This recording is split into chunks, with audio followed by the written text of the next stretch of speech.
আসলে পুরা ভোলা জেলা আমরা সমস্ত ওলামা একরাম চাই, আলিয়া হোক কাউমি হোক, আমরা একটা দলে একটা মতের উপরে আছি। আলিয়া কাউমি তর্কেশনে বিশেষভাবে আলহামদুলিল্লাহ এমন ভাবে আমরা মিলেমিশে আছি। হ্যাঁ, এই যে মাওলানা আব্দুল খালেক সাহেব এবং মাওলানা সিদ্দিক সাহেব, মাওলানা ওই মঈন সাহেব, আমরা সকলেই যে কোনো কাজে, আমাদের কাজে ওনারা সহায়তা করে, ওনাদের কাজে আমরা সহায়তা করি, এক দলে একমতে আছি।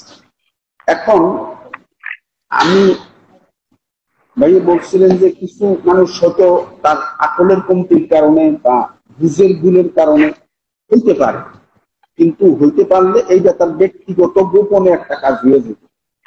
কিন্তু এই কাজটা যেন প্রকাশ্যে সমাজে আসিয়া আমাদের ভিতরে বিশৃঙ্খলার সৃষ্টি না হয়, আমরা সকলেই খেয়াল রাখবো। এইখানে অনেক ওলামা একরাম আছি, আমরা সকলেই এই জিনিসটা খেয়াল রাখবো যে একটা হাদিস পাইলাম, আমি এটার উপর একটা আমল শুরু করে দিলাম, সুন্দর মনে করো, এরকম করা আমার জন্য ঠিক হবে না। এইটা করিয়া একটা বিশৃঙ্খলা বাজে দিয়ে কতগুলি সময় নষ্ট হয়েছে, কত অর্থ ব্যয় হয়েছে, কত মানুষের কত বিপদ শেখায় ফেলছে। এইখানে তো এখন সবাই ভদ্র হইয়া জামা কাপড় গাই দিয়ে আমরা আইছি, কিন্তু এলাকায় এইটা নিয়ে কি যে দাবরাদাবি গেছে, হ্যাঁ অনেক দাবরাদাবি এলাকায় গেছে, মানুষের ভিতরে অনেক রকম বিপদ শেখায় ফেলছে। এই জন্য আমরা এই ধরনের বিশৃঙ্খলার থেকে আল্লাহ পাক আমাদেরকে হেফাজত করে, আমরা যেন এক দলে একমত থাকতে পারি। কারণ যদি এরকম কোন একটা কিছু আইয়ে, আলহামদুলিল্লাহ বড় ওলামা আকরাম আছে, সরকারি মাদ্রাসার ভিতরে আলহামদুলিল্লাহ বড় ওলামা আকরাম আছে।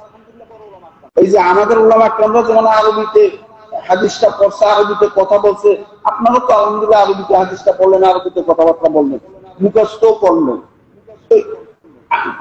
আলিয়াতে কি বড় বড় আলেম নাই? আলহামদুলিল্লাহ সেখানে আছে। এটা নিয়ে আমরা নিজেরা একটা আমল করতে যাই, একটা বিশৃঙ্খলা সমাজের ভিতরে সৃষ্টি করার চেয়ে বরং আমরা আমাদের বড় মুরব্বীদের শরণাপন্ন। ওই বেতনের নামাজের এক কায়দার সাথে 3 টাকার নামাজ পড়ার ইমাম সাহেব যেটা করছিলেন, আসলে উনি হাদিসটা দেখে হাদিসের আমল করা ভালো উদ্দেশ্য নিয়ে করছে, কিন্তু আসলে হাদিসকে যাচাই করার এই ক্ষমতা অনেকেরই থাকে না। এমনকি সমাজের ভিতরে শত শত বছর ধরে প্রচলিত অনেক হাদিস, জাল হাদিস, ভুল হাদিস, এগুলো চলতেছে। যাই হোক, এখন এই হাদিসটা যেটার উপরে উনি হাদিসকে সহি বলে এটাকে আমল করেছেন, এবং উনি নিজেই বলেছেন আমি মাঝে মাঝে এটা আমল করি, আমি কাউকে বলি না। আরেকটা জিনিস হলো যে আমরা যে পদ্ধতিতে নামাজ পড়ি সেটাও প্রথমেই যাচাই করা হয়েছে, এবং তারা বলতে সেটাও ঠিক আছে। তো একটা জিনিস যদি ঠিক থাকে এবং কোটি কোটি মানুষ যেটা হলো আমল করে, এর ব্যতিক্রম একটা কিছু করতে গেলে সেখানে একটু বিশৃঙ্খলা সৃষ্টি হয়। অপরাধ তত বড় না হইলেও কিন্তু আমাদের কাছে প্রচলিত যেভাবে চলে আসছে এর ব্যতিক্রম হইলে এটা বিরাট অপরাধ হতে পারে। আপনি দেখুন, নামাজের ভিতরে সূরা ফাতিহার পরে আমিন বলা, আস্তে বলা, জোরে বলা, আমাদের এই সমাজের ভিতরে আসতে বলে। এখন কেউ যদি জোরে আমিন বলে তাহলে মানুষ ওই দিকে চোখ খাড়া করে তাকায়, অপরাধটা তো বেশি না। আর আমি জোরে বলার ভিতরে তেমন একটা যে লাভ আছে, সব বেশি আছে, এরকম কিছু না। কিন্তু সমাজ যেহেতু মসজিদের সবাই চুপে আমিন বলে আস্তে আওয়াজে, একজনে জোরে বললেই তখন মানুষ সেদিকে তাকায়। তো এই জন্য যে সমাজের ভিতরে সহি জিনিসের উপর যদি যে জিনিসটা চলতেছে এর ব্যতিক্রম কোনো কিছু করতে যাওয়াটা, এটি হলো একটা বিশৃঙ্খলা। তো আমি ইমাম সাহেবকে অনুরোধ করবো যে আসলে এখন তো এটা নিয়ে হাদিসের দরজা নিয়ে আলোচনা হয়েছে, এবং এখন আমি অনুরোধ করবো যে আপনি যেহেতু বলেন যে মাঝে মাঝে করেন, এটা সহি মনে করে করছে, কিন্তু এখন যদি এটা সহি প্রমাণিত না হয় এই আমলটা ছেড়ে দিলে কোনো অসুবিধা নেই। এটা ছেড়ে দেবেন, যার ফলে সমাজের ভিতরে বিশৃঙ্খলা এগুলি সৃষ্টি না। আর দ্বিতীয় হলো, এই ছোটখাটো বিষয়গুলি নিয়ে আমাদের সমাজের ভিতরে যে আলেম ওলামাদের ভিতরে যে বিরোধ, একে অপরের বিরুদ্ধে কথা বলে লেগে যায়, এগুলো আমাদের আলেম সমাজের জন্য সবচেয়ে বড় একটা খারাপ জিনিস। এই জিনিসটা এত দূর পর্যন্ত আসার কোনো প্রয়োজন ছিল না। এটা ছোটখাটো ভাবে এটাকে মিটমাট করে ফেলা হয়েছে। এটাকে সমাধান দেওয়ার জন্য সেই নোয়াখালী থেকে ফারুক সাহেবের নিয়ে আসা হয়েছে, ঢাকা থেকে তামিমুল মাওলানাকে নিয়ে আসা হয়েছে। এত দূরে বিরাট করে যে আয়োজন, এই আয়োজনটা এতটুকু না করলে ভালো ছিল।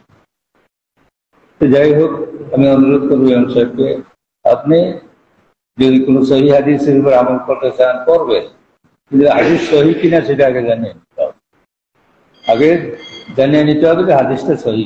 আর আমরা যে মাযহাবের উপরে যে নীতির উপরে নিয়মের উপরে আমল করি, আমাদেরটার কোনো সহি দলিল আছে এটাও জানিয়ে নিতে হবে। আর আমাদেরটা যদি সহি দলিল থাকে হাদিস দ্বারা, তাইলে আমি এটা ছাড়িয়ে আর একটা সহি হাদিসের দিকে কেন করব? এই জন্য আগে নিজের মাসালা এটা জানিয়ে নেওয়া উচিত। নিজের যেই মাসালাগুলো আমরা আমল করি সেগুলি দলিল জানিয়ে নেওয়া। তো আজকে আমরা এটা নিয়ে আলোচনা করাতে হাদিসটা যে কতটুকু সহি কি গাইছে এটা সম্পর্কে একটু আলোচনা হয়েছে। তো আমি সবাইকে অনুরোধ করব যে এই সমস্ত জিনিসগুলো নিয়ে বাড়াবাড়ি না করে অল্পতের ভিতরে এগুলো মিটমাট করে ফেলা হচ্ছে। কারণ সাধারণ মানুষ যারা আছে তারা ওলামায়ে কেরামের অনুসরণ করে চলে। ওলামায়ে কেরাম যদি এই দ্বিমত থাকে, তাইলে পাবলিকের ভিতরে দ্বিমত হয়ে যায় এবং দুইটা দল হয়ে যায়। আল্লাহ পাক আমাদেরকে সহি বুঝ দান করুক, সহি বুঝ দান করুক, এবং আমরা এই সমস্ত ছোটখাটো বিষয়গুলিকে লম্বা না করে অল্পের ভিতরে এটাকে মিটমাট করে নেওয়ার চেষ্টা করবো। আসসালামু আলাইকুম ওয়া রাহমাতুল্লাহ।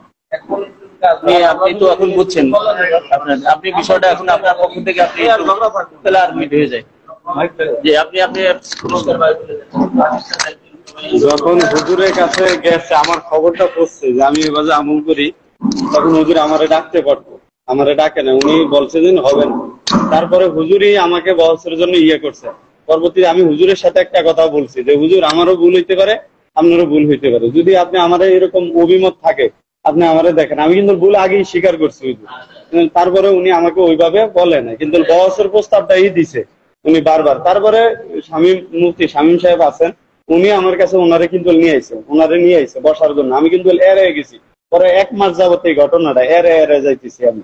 মানে তারিখ আমার কাছে ডেট চাইতেছে, আমি ডেট কিন্তু দিতেছি না হুজুর। এটা নিয়ে আমি বসতি মানে অপারক ছিলাম, আমি বলছি হুজুরের এলাকাতে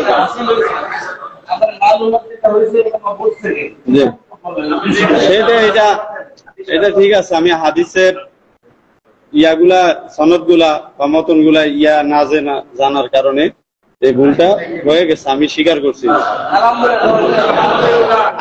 আমি হুজুর, আমি তো হানাফি মাযহাবের বাইরে না, আমরা আলিয়া লাইনে পড়াশোনা করি, আমাদেরকে হেদায়া গ্রহণ করা হয়।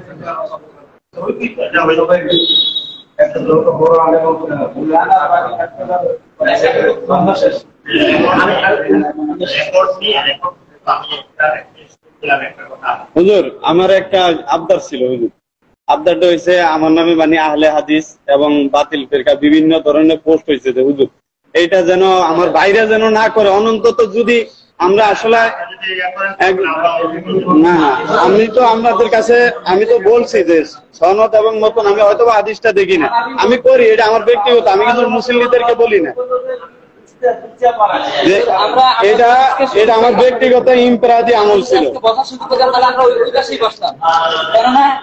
আমরা তো বাইরে আমরা ভিতরে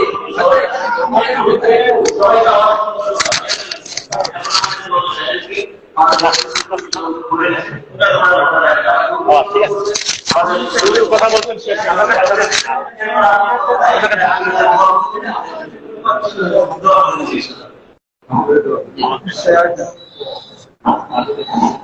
আমি আহলে হাদিসের